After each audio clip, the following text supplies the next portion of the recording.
એક વર્ષ અગાઉ નાયબ કલેક્ટર ડીસાએ રચના કન્સ્ટ્રક્શન કંપની તેમજ નેશનલ હાઈવે ઓથોરિટીને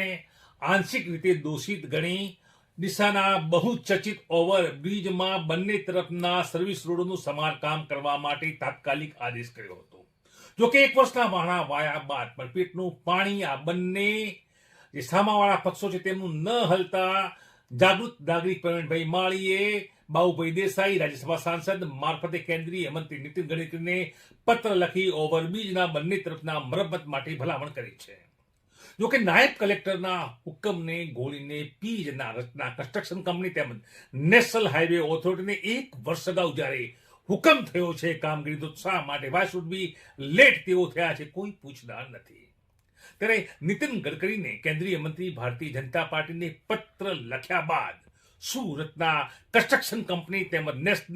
નેશનલ હાઈવે ઓથોરિટીની